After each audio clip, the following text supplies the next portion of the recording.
आज मुसलमान परेशान है कि आखिर वो भी तो मौलाना है, वो भी तो आलिम है, वो भी तो कुरान हदीस जानते हैं, वो गलत कैसे बोलेंगे। लोग हमारे पास आते, मौलाना आप इल्मे गैब मा काना वमा यकून, जो कुछ हो गया आइंदा जो होगा नबी जानते हैं, इसकी दलील आप कुरान से देते हैं। वहाँ भी नबी के इल्मे गैब न होने की दलील कुरान से देता है। कुरान एक, हदीस एक, अल्लाह एक, रसूल एक, फिर झगड़ा क्यों है? झगड़ा है कि नहीं? कितना बड़ा झगड़ा, 72 फिरते हैं, एक दूसरे की सूरत देखना पसंद नहीं करते, सलाम दुआ पसंद नहीं करते, रिश्तेदारी पसंद नहीं करते। आखिर जब सब एक है तो झगड़ा क्यों? वो भी तो मौलाना है। आप मिलादुन नबी की दलील कुरान हदीस से देते हैं, वो भी कुरान हदीस से दलील देते हैं कि मिलाद नहीं करना चाहिए। आप नबी के नूर होने की दलील कुरान से देते हैं, वो नबी के महज बशर होने की दलील कुरान से देते हैं। अगर कुरान एक है तो कुरान में 2 बातें क्यों लिखी है? अगर हदीस एक है तो हदीस में 2 तरह की बातें क्यों लिखी है? लोग परेशान है।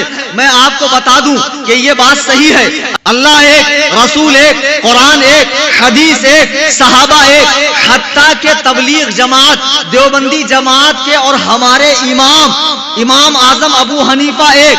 फिर झगड़ा क्यों? झगड़ा इसलिए है कि कुरान अगर से एक है लेकिन कुरान को पढ़ने वालों की तबीयतें मुख्तलिफ है। कुछ लोग कुरान को अपना मतलब हासिल करने के लिए पढ़ते हैं, अपना मतलब हासिल करने के लिए पढ़ते हैं, ऐसे लोग गुमराह होते हैं। अब मिसाल यूं समझो, आप, मैं बेंगलोर में तकरीर करने गया, जनाब असद इकबाल साहब जाते हैं, वो जानते हैं कितने वेल एजुकेटेड लोग हैं बेंगलोर में। बेंगलोर हिंदुस्तान का ऐसा शहर है जहां पे चिल्लाकर तकरीर करने वाले को पसंद नहीं करते, जहां चिल्लाया खत्म, ना उछल के पढ़ने वाले शोरा को, कुर्सी तोड़ मुकर्रिर, स्टेज हिलाने वाला मुकर्रिर, मुझे छोड़ दो, मुझे कह लेने दो, ऐसे मुकर्रिर को वहां नहीं पसंद करते। वहां संजीदा तकरीर करने वाले को पसंद करते हैं। मैं बेंगलोर में तकरीर कर रहा था, ऐसी मजमा बैठा हुआ था, तो मैंने वसीले के ऊपर बुखारी की एक हदीस पेश की कि बुखारी में लिखा है कि अल्लाह के रसूल, बुखारी शरीफ में है कि एक मर्तबा मदीने में बारिश नहीं हो रही थी, तो हजरत उमर फारूक ने हजरत अब्बास नबी के चचा के वसीले से दुआ की, तो मदीने में बारिश हो गई। अब यह हदीस मैंने वसीले पर पेश किया, मजमे में से एक डॉक्टर जोकर नाइक का फॉलोवर खड़ा हो गया, अंग्रेजी सूट बूट, अंग्रेजी कैप लगाया हुआ, बोले मौलाना यह हदीस तो आपके भी खिलाफ है। मैंने कहा वो कैसे? बोले देखो आप कह रहे हैं कि हजरत उमर ने हजरत अब्बास के वसीले से दुआ की बारिश के लिए। मैंने कहा जी हां। तो बोले ये बताओ उमर कहां थे? मैंने कहा मदीने में। बोले हजरत अब्बास कहां थे? मैंने कहा मदीने में। बोले नबी की कब्र कहां थी? मैंने कहा मदीने में। बोले अगर कब्र पे जाना जायज होता तो हजरत उमर कब्र पे जाते, अब्बास के वसीले से दुआ नहीं करते। मालूम पड़ा कब्र पे जाना शिर्क। लो कर लो बात। जिस हदीस से मैं वसीला साबित कर रहा हूं उसी हदीस से वो कब्र पे जाना मना साबित कर रहा। तो उस वक्त मैंने कहा हश्र तक ना आएगी जो ख्याल शैतान में, वो खताएं पलती है वहाबियों के साए में। मक्खी जैसे खूबसूरत जिस्म पर नहीं बैठती है, जख्म पर बैठती है। यही आदत वहाबी देवबंदियों की है। वो ऐसी रिवायात, ऐसी आयात, ऐसी अहादीस ढूंढ ढूंढ कर लाएंगे जिसमें कोई कमी और खामी मालूम पड़ती हो। अल किस्सा मुख्तसर, जब उसने ये कहा तो थोड़ी देर के लिए मैं खुद परेशान हो गया। मैंने अपनी आंखें बंद की और अपनी लौ को आला हजरत इमाम अहले सुन्नत मुजद्दिदे आज़म दीन व मिल्लत सरकार आला हजरत की बारगाह में लगाया, उनकी बारगाह से बारगाह गौसियत में, और फिर अपने आका व मौला हजरत इमाम आजम अबू हनीफा नौमान इब्ने साबित इब्ने जूता कूफी रदी अल्लाह ताला की बारगाह में लगाया। सरकार जवाब इरशाद फरमाए, जवाब इनायत फरमाए। फौरन एक जवाब मेरे जहन में इल्का हुआ। मैंने कहा लल्ला तू इस हदीस से कब्र पे जाना मना साबित समझ रहा है, हालांकि यह मतलब नहीं है। सुन, हजरत उमर फारूक ने हजरत अब्बास का वसीला इसलिए लिया ताकि लोगों को मालूम पड़ जाए दुआ सिर्फ नबी के वसीले से ही नहीं होती है बल्कि औलिया के वसीले से भी दुआ होती है।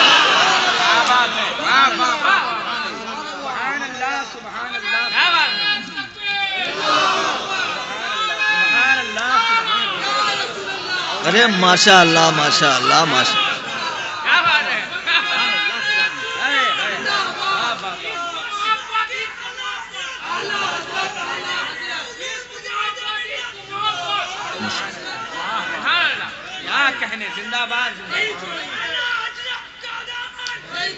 एक्चुअल भाई साहब नारे कम लगाओ यार, तकरीर सुन लो मेरे भाई, मेरे पे एहसान कर दो, तकरीर सुन लो। देखो नारे आप जज्बात में लगाते हैं, बात सही है, लेकिन वक्त कम है, शोरा का एक और राउंड बाकी है, दूसरे खतीब साहब को बोलना, चंद जरूरी बातें अर्ज कर दूं। सैयद साहब ने नवाजा, इनकी करम फरमाई। कुरान एक, हदीस एक, अल्लाह एक, रसूल एक, झगड़ा क्यों है? समझने का, बात एक ही होती है, लेकिन जब लोग अपने अपनी तबीयतों से समझते हैं तो झगड़ा होता है। उसको यूं समझें, एक नवाब साहब थे, तो नवाब साहब तो आप जानते हैं कितने बुकरात होते हैं, उनके मिजाज में कितनी बुकराती और नजाकत होती है। तो नवाब साहब के घर के बाहर एक बोर्ड लगा था, बोर्ड पे लिखा था ठहरो मत अंदर आओ। पढ़े लिखे लोगों के लिए बोर्ड था, अनपढ़ लोगों के लिए वॉचमैन था। जब कोई पढ़ा लिखा मौलाना इलियास फैजी जैसा, सैयद साहब किबला जैसा, नदीम फैजी जैसा आता, पढ़ता, ठहर जाता, और जब कोई अनपढ़ आता तो वॉचमैन अंदर जाता, नवाब साहब की इजाजत लेता। जब नवाब साहब बुलाते तो इसे अंदर बुलाया जाता। अब एक दिन एक बहुत बड़े अल्लामा, फहामा, उसामा, उबामा, पजामा डायरेक्ट दारुल उलूम देवबंद से तशरीफ लाए। वो फजूल से फाजिल थे, तशरीफ लाए, इतना बड़ा जुब्बा कुब्बा के पीछे 4 लोग पकड़े हुए थे। जब उन्होंने बोर्ड पढ़ा तो डायरेक्ट अंदर हो गए। वॉचमैन दौड़ा दौड़ा गया, कहा हुजूर आप तो शकलन बहुत बड़े आलिम मालूम पड़ते हैं, फिर आपने ये बोर्ड पढ़ा नहीं? तो आलिम साहब फरमाते हैं बोर्ड पढ़ा इसीलिए तो डायरेक्ट जा रहा हूं। तो वॉचमैन ने कहा हजरत बोर्ड पढ़ने के बाद तो आपको रुकना चाहिए। तो आलिम साहब फरमाते हैं अरे कमबख्त, बोर्ड पे लिखा है ठहरो मत अंदर आओ। सब क्या पढ़ते थे? ठहरो मत अंदर आओ। ठहरो पर वक्फ कर देते थे, लेकिन इन्होंने पढ़ लिया, ज्यादा बुकरात थे, ठहरो मत अंदर आओ। बात एक ही है, लेकिन पढ़ने वाले अलग अलग है। झगड़ा होगा कि नहीं होगा?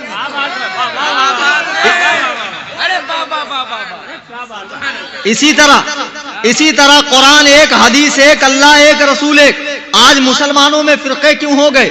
फिरके इसलिए हुए कि पढ़ने वाले अपनी अपनी तबीयतों से पढ़ रहे हैं, अपने अपने तरफ से मतलब निकाल रहे हैं। जिन आयात से सरकार की नात साबित होती है, सरकार की शान साबित होती है, ये उसमें गुस्ताखी का पहलू तलाश कर रहे हैं। पढ़ने वाले कुरान हदीस के अलग अलग तबीयत के हैं, इसीलिए लोग गुमराह हो गए हैं। और आज जो सोशल मीडिया, अगर आप मिसाल के तौर पर आप google.com के ऊपर, तुम थोड़ा अलखामोश मिनल चुप हो जाओ यार, इंटरनेट दीन सीखने के लिए नहीं है। google.com पर आप टाइप करें कुर्बानी कितने दिन, आपको मालूम है गूगल में 3 टाइप के जवाब आते हैं। कुर्बानी 1 दिन की भी हदीस आएगी, 3 दिन के कुर्बानी की भी हदीस आएगी, और 4 दिन के कुर्बानी की भी हदीस आएगी। जी हाँ। अच्छा मुझे बताओ तीनों में से कौन सी हदीस सही है? बताएं आप लोग। टीचिंग क्लासेस देखा है कभी, जिसमें एक टीचर पढ़ाता है, शागिर्द उसको रिपीट करता है?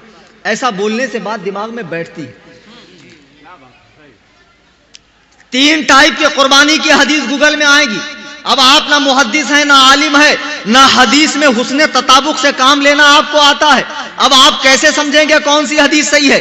इसीलिए मैं कहता हूं इंटरनेट का इस्तेमाल दुनियावी कामों के लिए करें। दीन सीखने के लिए उलमा मौजूद हैं, इनकी खिदमत में आए। अब वो जमाना नहीं रहा कि आलिम 4 कोस पे एक आलिम होता था, अब तकरीबन घर घर में आलिम है। उलमा से दीन सीखें। बहरहाल 4 दिन की कुर्बानी की भी रिवायत मिलेगी। आपको मालूम है 4 दिन की कुर्बानी कौन करता है? थोड़ा बताएं ना, कौन सा फिरका करता है? नहीं मालूम? अहले हदीस। एक अहले हदीस फिरका है, शहरों में बड़ी तेजी से फैल रहा। जो लोग सुन्नी से देवबंदी बने, अब देवबंदी से अहले हदीस बन रहे, बड़ी तेजी से फैल रहा। ये फिरके ने ऐसा दीन पेश किया कि उसमें सब कुछ शॉर्टकट है, सब कुछ आसान है, और लोगों को आसानी ज्यादा अच्छी लगती है, आसानी अच्छी लगती है। इन्होंने शॉर्टकट क्या किया? बगैर टोपी के नमाज हो जाती है, दुआ मांगना जरूरी नहीं है, सुन्नत पढ़ना जरूरी नहीं है, टांगे इतनी फैला देंगे कि बीच में से गधा निकल जाए, हाथ ऐसे बांधेंगे, मस्जिद में आएंगे। देखा कभी आपने ऐसे नमाज पढ़ते लोगों को? इस तरीके से नमाज पढ़ेंगे। आपको कोई हवलदार बुलाए इधर आओ, आप आस्तीन चढ़ा लें, बटन खोल लें, टांगे फैला लें, तो वो क्या करेगा? आपके गोश्त वाले हिस्से पे 2 डंडा मारेगा। कमबख्त ऐसे खड़ा है। जब एक मामूली हवलदार आपकी यह हालत बर्दाश्त नहीं कर सकता, तो अल्लाह की बारगाह में इस तरह आना, क्या अल्लाह ताला को यह बात पसंद है? बहरहाल अहले हदीस फिरका आसानी पैदा कर रहा है, छूट पैदा कर रहा है। आपको मालूम है 3 तलाक अगर किसी ने एक नशिस्त में अपनी बीवी को दिया तो बीवी निकाह में बाकी रहेगी? नहीं रहेंगे। आप गए मौलाना इलियास फैजी से मसला पूछा, मौलाना ने कहा नहीं, कोई सूरत नहीं है, हलाला करवाना पड़ेगा, यानी दूसरे आदमी से शादी करवाना पड़ेगी। आपका नफ्स खबीस है, दीन आपको पसंद नहीं है। आप चले गए किसी अहले हदीस मौलवी के पास, उनके नजदीक 3 तलाक एक होती है। 3 तलाक देने के बाद बीवी हराम हो गई, लेकिन वो लोग 3 तलाक को एक बताते हैं। अब तक तो गैर मुकल्लिद ऐसा कह रहे थे, अब मोदी भी गैर मुकल्लिद हो गया, वो भी कह रहा है कि 3 तलाक एक है। अच्छा, जो 3 तलाक को एक कहते हैं, आप जरा उनके पिछवाड़े में 3 डंडा मारो, फिर वो कहेगा 3 डंडा क्यों मारा? तो कहना नहीं, 1 मारा, क्योंकि आपके नजदीक 3 एक होता है। आपके नजदीक 3 एक होता है। आसानी, टोपी पहनना जरूरी नहीं, सुन्नत पढ़ना जरूरी नहीं, ये जरूरी नहीं, वो जरूरी नहीं। इन्होंने और एक काम किया, तरावी आप लोग कितना पढ़ते हैं? अहले हदीसों ने कितना किया? हाफ किया। इनके बड़े भाई शियों ने साफ किया, शिया तरावी नहीं पढ़ते। इन्होंने तरावी को हाफ किया। लोग आसानी देखकर भाग रहे हैं और उस पर वो हदीस भी दिखाते हैं। कुर्बानी आप लोग 3 दिन करते हैं, वो लोग कितने दिन करते हैं? 4 दिन। अच्छा, हाँ बता रहा हूं, कुर्बानी हम लोग बड़े जानवर में 7 हिस्से और बकरा बकरी में 1 हिस्सा। आपको मालूम है अहले हदीस के नजदीक पूरे घर की तरफ से अगर एक मुर्गी भी काटी तो कुर्बानी हो गई। मुर्गी तक भी ठीक था, पूरे घर की तरफ से अगर एक अंडा भी ज़िबा किया गया तो काफी। अब इनसे पूछो कि बकरा ज़बा करते वक्त उसका मुंह किबले की तरफ करते हैं, अंडे का मुंह कहां करें? बकरे के गोश्त में 3 हिस्से करते हैं, अंडे में कितने हिस्से करें? आसानी, छूट। ठंडी का जमाना, आप मस्जिद में आए, आपके पिछले मकाम से कुछ आवाज आई, हवा निकल गई, आप सैयद अब्दुल वसी साहब के पास आए, सैयद साहब क्या करूं? सैयद साहब ने कहा वजू करनी पड़ेगी, वजू टूट गया। लेकिन अहले हदीस के नजदीक जब तक बम की तरह ना फूटे वजू नहीं टूटता। जब तक बम की तरह ना फूटे वजू नहीं टूटता। इतना मजबूत वजू करते हैं ये लोग। इस तरह आसानी आसानी, छूट। अब लोग छूट देख देख कर भाग रहे हैं। और उन्होंने क्या किया? लोगों के हाथ में कुरान हदीस दिया, कुरान हदीस पढ़ो, दीन पर अमल करो। वलक़द यस्सरनल कुरान लिज़्ज़िक्रि फ़हल मिन मुद्दकिर। अल्लाह ने कुरान को आसान किया। अबे गदहुल लज़ी बेदाल के बूदम चुकद घामल अखबसुन्नास नुत्फ़े नातक़ीक़ यतीमुल अक़्ल खारिजुल बशर वल आदमिया वल इंसानिया वल हैवानिया। अल्लाह ने कुरान को आसान किया तो क्या रिक्शा चलाने वाले के लिए, भजिया तलने वाले के लिए, बाल काटने वाले के लिए आसान किया या उलमा के लिए आसान किया? आज जाहिलों के हाथ में कुरान हदीस दिया जा रहा, साहब पढ़ो, दीन पर अमल करो। और कॉलेज के लौंडे जिनका काम कॉलेज में पढ़ना है, लेकिन नहीं साहब, वो बुखारी शरीफ पढ़ रहे हैं। मुझे एक बात बताओ, आपकी चप्पल टूट जाए तो चप्पल लेकर आप क्लिनिक में जाते हैं ना डॉक्टर साहब के पास, हुजूर मेरी चप्पल सिल दीजिए, ऐसी करते हैं ना आप। आपको घर बनाना हो तो किसी सुनार के पास जाओ, हुजूर जरा स्टेटमेंट निकाल दो, कितना mm सलिया लगेगा, कितनी रेती लगेगी, कितना सीमेंट लगेगा। आप कहेंगे मौलाना कैसी बहकी बहकी बातें कर रहे हैं। घर बनाना हो तो इंजीनियर से राब्ता करना पड़ेगा, बीमारी का मसला हो तो डॉक्टर से राब्ता करना पड़ेगा, चप्पल सिलवानी हो तो चमार से राब्ता करना पड़ेगा। हर फील्ड का एक माहिर होता है। मुझे बताओ, जब हर फील्ड का एक माहिर होता है तो कुरान हदीस का कोई माहिर नहीं होता? कुरान हदीस के भी माहिर होते हैं, वलमा माहिर होते हैं, वलमा। कुरान कहता फसअलू अहल ज़िक्र इन कुंतुम ला तालमून, इल्म वालों से पूछो अगर तुम्हें पता ना हो। लोग डायरेक्ट कुरान हदीस पढ़ रहे हैं, डायरेक्ट कुरान हदीस पढ़कर लोग गुमराह हो रहे हैं। लोग सुन रहे हैं आप लोग। बंबई में एक जगह मैं गया जोहर की नमाज पढ़ने, आप हजरात की तवज्जो चाहूंगा। अब नमाज पढ़ने में गया तो साहब मैंने देखा जमात से नमाज हो रही है, एक साहब अकेले नमाज पढ़ रहे हैं और बिल्कुल ऐठे हुए हैं। तो मैंने कहा क्या मसला हो सकता है, इमाम साहब से नहीं बनती, कमेटी वालों से नहीं बनती, क्या मसला, अकेले क्यों पढ़ रहे हैं? चलो नमाज के बाद इनकी खैरियत नापता हूं। नमाज के बाद उनसे मैंने पूछा कि भैया सब तो जमात से पढ़ रहे थे, आप अकेले क्यों पढ़ रहे थे? बोले मौलाना ऐसा है कि कुरान में कहीं लिखा नहीं है कि जमात से नमाज पढ़ना चाहिए। तो मैंने कहा अबे खर दिमाग, कुरान में तो है वरकऊ मार राकिईन, रुकू करने वालों के साथ रुकू करो। बोले मौलाना खाली रुकू का लिखा है ना, पूरी नमाज कहां लिखी है? तो मैंने कहा पूरी नमाज हदीस में है ना। तो बोले मैं हदीस नहीं मानता, वो इनके बड़े भाई थे अहले कुरान। बोले मैं हदीस नहीं मानता, हदीस तो नबी के दुनिया से जाने के 300 साल के बाद लिखी गई, मैं कैसे मानूं कि ये अल्लाह के नबी की बात है? तो मैंने कहा अच्छा एक काम कर, कुरान में अगर जमात से नमाज पढ़ना नहीं लिखा है तो अकेले पढ़ने का हुक्म है कुरान में? बोले जी हां, कुरान में अकेले पढ़ने का हुक्म है। मैं तो चारों शाने चित हो गया, या अल्लाह, खुद 7-8 साल से मैं हदीस पढ़ाता हूं, शेखुल हदीस हूं, 18 साल मैंने खुद मदरसे में तालीम हासिल की, आज तक मुझे वो आयत क्यों नहीं मिली जो इन साहब को मिल गई? तो मैंने कहा जरा आयत सुनाना। तो बड़े कर्रो फर के साथ आयत सुनाई। कहा मौलाना सुनो, कुरान में लिखा इन्ना सलात तन्हा, बेशक नमाज अकेले पढ़ो। तो मैंने कहा जरा नीचे बैठो। तो अब एक बात बताओ, मैंने कहा इन्ना माने, बोले बेशक लुगत में लिखा है। अबे मैंने कहा चुगत मुझे मालूम है, लुगत में लिखा है, शराफत से बैठे। सलाता मैंने, बोले नमाज। मैंने कहा तन्हा मतलब? तो बोले तन्हा का मतलब देखना क्या है?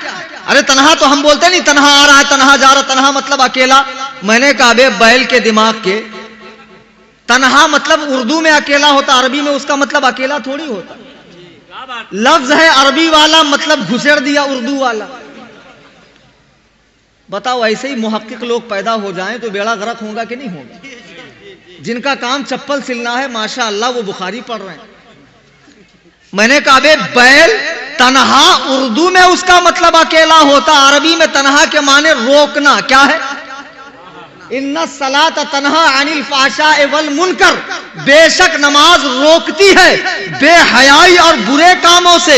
ऐसे ही खुद से कुरान हदीस पढ़ पढ़ के लोग गुमराह हो रहे हैं। मेरे बुजुर्गों और दोस्तों, आप शहर में कमाने गए, अच्छी बात है, कमाइए, बद मजहबों की सोहबत में मत बैठिए। जमाना ऐसा है लोग कुरान हदीस का नाम लेकर धोखा दे रहे हैं। आपको कुरान हदीस का नाम ले लेकर लोग गुमराह कर देंगे। लोग गुमराह हो गए। कोई सऊदी चला गया, पहले अच्छा खासा सुन्नी था, जैसे ही सऊदिया रिजेक्ट हो गया, अब इतना बड़ा मुहक्किक मुदक्किक अल्लामा बन गया कि किसी आलिम को खातिर में नहीं ला रहा है, खुद कुरान हदीस पढ़ रहा है, अपना बेड़ा गर्क कर रहा है, खुद गुमराह हो रहा है, लोगों को गुमराह कर रहा है। मेरे बुजुर्गों और दोस्तों, कुरान हदीस को गलत पढ़ पढ़ कर लोग गुमराह हो गए।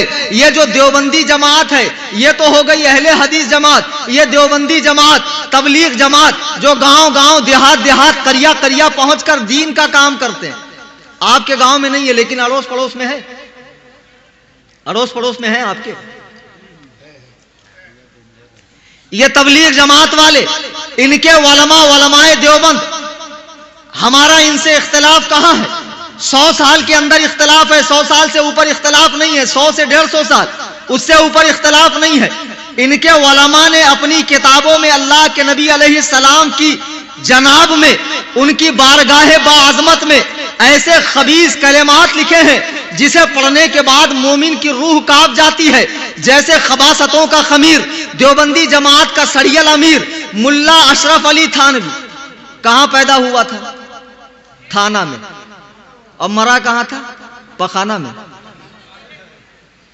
अशरफ अली थानवी ने अपनी किताब हिफ्जुल ईमान में सरकार अलैहिस्सलाम के इल्म शरीफ को बच्चों, पागलों, जानवरों, दरिंदों, जमी हैवानात के बराबर कहा है।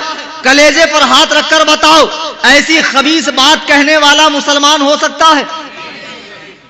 देखो मदीने शरीफ में अल्लाह के रसूल अलैहिस्सलाम मस्जिद नबवी में बैठे हैं, सहाबा किराम का हुजूम है, सहाबा बैठे हुए हैं। एक अराबी अल्लाह के नबी की बारगाह में आता है, एक बद्दू अल्लाह के नबी की बारगाह में आता है, कहता है अल्लाह के रसूल मेरा ऊंट गुम हो गया है, ये बताइए मेरा ऊंट कहां है? आने के बाद वो सवाल करता है। दो लोग अल्लाह के नबी की बारगाह से उठते हैं, ये दो लोग मुसलमान हैं, नबी के पीछे नमाज पढ़ते हैं, रुखे व दुहा को देखते हैं, जुल्फे वल लैल को देखते हैं, ये दोनों मुसलमान हैं। ये दोनों बाहर निकल कर कहते हैं कैसा पगला है, अगर ऊंट गुम हो गया है तो जंगल में तलाशना चाहिए, खेत खलियान में तलाशना चाहिए। अरे नबी को क्या मालूम ऊंट कहां है? इन्होंने किताब नहीं लिखी, इन्होंने मदरसा कायम नहीं किया, इन्होंने ये अकीदा कौम को नहीं दिया कि नबी से ज्यादा इल्म शैतान को है। ये नहीं कहा नबी जैसा इल्म बच्चों, पागलों, जानवरों को है। सिर्फ इतना कहा अगर ऊंट गुम हो गया तो नबी को क्या मालूम। ये कहकर ये लोग वापस आए तो बुलबुले सिदरा हजरत जिब्रील अमीन कुरान की आयत लेकर उतर रहे हैं। कुरान की आयत लेकर उतर रहे हैं। अल्लाह के नबी ने उनसे पूछा, ये बताओ यहां से जाने के बाद तुम क्या कह रहे थे? वो कहते हैं अल्लाह के रसूल, रास्ता कटने के लिए हम लोग हंसी मजाक कर रहे थे। कुरान कहता है वाला इन सअलतहुम लयक़ूलुन्ना इन्नमा कुन्ना नखूदु व नलअब। जब आप इनसे पूछो तो ये कहेंगे हम हंसी मजाक कर रहे थे। कुल अबिल्लाहि व आयातिही व रसूलिही कुंतुम तस्तहज़िऊन। तुम फरमाओ क्या अल्लाह, उसके रसूल और उसकी आयतों से मजाक करते हो? ला तातज़िरू, बहाने न करो। कद कफरतुम, तुम काफिर हो चुके हो। बाद ईमानिकुम, ईमान लाने के बाद। जमाने खैरुल कुरून का मुसलमान, रसूलुल्लाह का दीदार करने वाला मुसलमान अगर ये कहे ऊंट गुम हो गया तो नबी को क्या मालूम। कुरान कहता है ला तातज़िरू कद कफरतुम बाद ईमानिकुम, बहाने न बनाओ, तुम काफिर हो चुके हो ईमान लाने के बाद। 14वीं सदी में अंग्रेजों का नमक खार, नमक हलाल मुल्ला अगर ये कहे नबी जैसा इल्म बच्चों, पागलों, जानवरों को है, बताओ क्या वो मुसलमान है?